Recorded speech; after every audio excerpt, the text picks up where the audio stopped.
हरियाणा के विधानसभा जो नतीजे हैं उसके बाद सबको जहां हैरान कर दिया। कांग्रेस लगातार ये कहती नजर आ रही है कि जितने भी नतीजे हैं वो बिल्कुल भी सही नहीं थे, ईवीएम के ऊपर जरूर बात उठ रही थी। लेकिन आज हमारे साथ इस समय उदय भान जी बात करने के लिए मौजूद है और वो कुछ फैक्ट्स लेकर आए हैं। उनका कहना है कि इन फैक्ट्स के अकॉर्डिंग चीजें पहले ही क्लियर थी।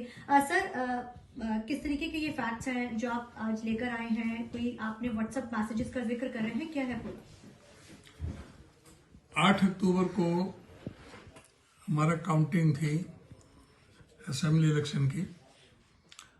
8 अक्टूबर को मॉर्निंग में 7:30 बजे हमारे प्रभारी श्री दीपक बाबरिया, जो कि हमारे जनरल सेक्रेटरी आईसीसी के भी हैं, सीडब्ल्यूसी के मेंबर भी हैं, उनके फोन पर ये मैसेज आया, today's election result will be like this, BJP 46 to 49, INC 36 to 38, INLD 2 to 3, others 3 to 4. The list of seats on which BJP has set the frequency is as follows: कालका, घरौंडा, असंध, राई, खरखौदा, सफीदों, उचाना कला, बादड़ा, Dadri, Mahendragarh, Hodal, Badkhal, Gohana, Narwana. These are the seats on which BJP will cheat with high frequency.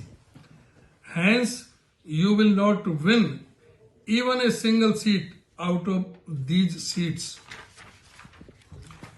These are all manipulated seats which Congress won, but BJP has changed the result by uploading data files in EVM.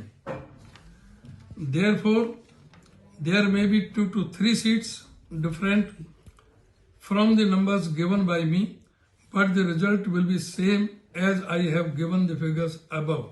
7:30 AM. I guarantee 100% that the result will be like this. You will lose the victory and no one will know how BJP won. You know this and I know how it won. 7:35 AM. आज आपको पता चल जाएगा evening को कि मैं हवा में बात नहीं करता. 7:39 AM. ये सुबह 7:30, 7:35, 7:39 पे मैसेज ये आए. लेकिन दीपक बाबरिया जी का कहना है कि वो दवाई लेके सो रहे थे, बीमार जिस चल रहे हैं, तो वो इन मैसेज को देख नहीं पाए, इसलिए वो मैसेज को आगे फॉरवर्ड नहीं कर सके. अगर उसी दिन या तो दीपक बाबरिया जी जैसे ये मैसेज आया या तो वो हमें फॉरवर्ड हो जाता तो हम तुरंत प्रेस कॉन्फ्रेंस करके सबको पहले अवगत करा देते कि आज का रिजल्ट ऐसा होने जा रहा है, या दीपक बाबरिया वहीं भी प्रेस कॉन्फ्रेंस कर सकते थे, कोई नोट बना के भेज सकते थे.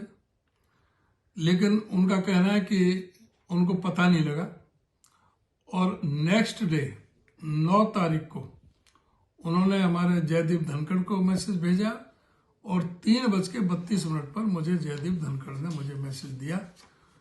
8 तारीख को सब कुछ हो लिया था, 9 तारीख को ये मैसेज मुझे मिला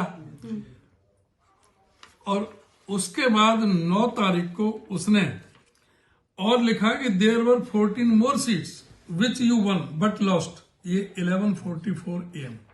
ये 9 तारीख को 11:44 पे उसका कहना है कि 28 सीटें हैक हुई हैं जो ईवीएम के द्वारा. तो दीपक बाबरिया जी से हम प्रयास कर रहे थे कि वो जो सेंडर्स है वो उसका नाम बताएं.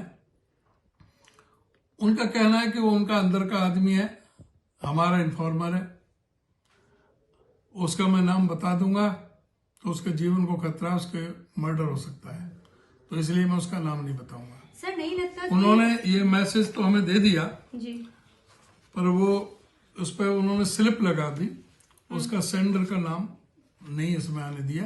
तो सेंडर का नाम तो दीपक बाबरिया जी बता सकते हैं, हमारे प्रमुख नेता है देश के नेता हैं, हमारे प्रभारी हैं, कोई जिम्मेदार आदमी। तो सर वैसे आपको नहीं लगता 8 अक्टूबर का ये उनके पास मैसेज आया था, हालांकि उसी दिन सारी चीजें सामने निकल गई, इतना लंबा अरसा निकल चुका है, अब आप लोग इतने लेट इस चीजों को लोगों के सामने उजागर कर रहे हैं और ये बहुत बड़ा फैक्ट है जो आप अभी दिखा रहे हैं, अगर ये चीज सच थी या कुछ भी, तो नहीं लगता कि इसके ऊपर बड़े लेवल पे कार्रवाई होनी चाहिए? क्योंकि सरकार तो कह रही है कि हमारे कामों पर ही हमें वोट दी गई है। इसके बारे में हम उसी दिन से प्रयास कर रहे थे दीपक बावरिया जी से, उनका आप नाम उजागर करें कि ये किसने भेजा है, जिससे कि हम कोर्ट में भी आगे भी जाने में हमें सहूलियत हो। लेकिन वो नहीं बता पाए। अब इलेक्शन पिटीशन तो हमें डालनी थी, अब 22 तक इलेक्शन पिटीशन डालनी है, 45 दिन का समय होता है, आज 20 तारीख हो गई, तो ये अब इलेक्शन पिटीशन हम कल डाल रहे हैं, तो वहां पे होना, तो इसलिए अब कोई इसमें छुपी बात रही नहीं। अभी तक तो हम प्रयास कर रहे थे कि उसका पता लग जाए तभी हम जाए, क्योंकि सेंडर्स का नाम नहीं पता, इसलिए हम प्रेस कॉन्फ्रेंस। ये चीजें हाईकमान के पास है, राहुल गांधी, प्रियंका गांधी, सोनिया गांधी तक ये चीज पहुंचाई गई है, तो क्योंकि अगर आप ये चीजें फैक्ट्स रख रहे हैं, ये सारी चीजें, तो सर बड़े लेवल पर दिल्ली में भी तो इसके ऊपर फिर चीजें सारी उजागर की जाएंगी। मैंने पहुंचा दी कांग्रेस प्रेसिडेंट को भी, राहुल जी को भी हमने मेल कर दिया बहुत पहले, उनके संज्ञान में है। तो सर अब झारखंड और महाराष्ट्र के भी आज जो है मतदान जारी है, तो आपको क्या लगता है इसका, जिस तरीके की हरियाणा में जो चीज हुई है, तो क्या उनमें भी आपको कोई शंका है, कुछ ऐसा हो सकता है? बिल्कुल, जब हरियाणा में हो सकता है, वहां क्यों नहीं हो सकता? वहां जिस तरह से हरियाणा में है, सभी न्यूज चैनल, सारी न्यूज जो भी एजेंसी, सर्वे एजेंसियां हैं, ओपिनियन पोल है, एग्जिट पोल है, सीआईडी की रिपोर्ट है, इंटेलिजेंस ब्यूरो की रिपोर्ट है, सारे कह रहे थे, चीख के कह रहे थे कि कांग्रेस की सरकार आ रही है, कांग्रेस सरकार आ रही है, बीजेपी की 20 भी सीट नहीं आनी, तो ये सभी कह रहे थे। वो सारे उलट करके जो ये जादू हुआ है, सब लोग आश्चर्यचकित हैं, आज तक भी नहीं पचा पा रहे कि ये हुआ तो कैसे हुआ। अब ये हरियाणा से कुछ सबक तो हमारे उधर भी मिला है, तो देखते हैं उसमें वहां क्या होता है। अब आप लोगों की, अब आप हाईकोर्ट का रुख कर रहे हैं, लेकिन जब हाईकोर्ट में ये मामला जाएगा तो जाहिर है, क्योंकि पार्टी उसको भी बनाया जाएगा, तो चीजें सामने फिर निकल कर आएंगी, तब रखा जाएगा। आना चाहिए, हम तो कोशिश करेंगे। ठीक है सर। और इसके अलावा वो ये भी 99% बैटरी बैकअप कैसे रह सकता है? कोई भी जो मशीन इस्तेमाल हुई हो सुबह 6 बजे से शाम को 6, 7, 8 बजे तक, जो 12 से 14 घंटे तक बैटरी इस्तेमाल हुई हो, वो 99% कैसे रह सकती है? ये बिल्कुल अचरज का ही विषय है, और ना इसके लिए सही जानकारी दी इलेक्शन कमीशन ने। तो ये भी शंका बनी हुई कि जो ये 90% से ऊपर जो बैटरी बैकअप आ रहे हैं, उनमें सब में गड़बड़ी हुई है। ठीक है sir, thank you so much. तो ये थे हमारे साथ बात करने के लिए उदयभान सर, जिन्होंने कई तरीके की चीजें सामने रखी हैं। अब वो हाईकोर्ट का भी रुख करने जा रहे हैं, अब देखना बड़ा अहम रहेगा कि आगे किस तरीके के फैक्ट्स निकल के आते हैं। कैमरामैन निलजिंदर के साथ चंडीगढ़ से TV9 के लिए अमनप्रीत कौर।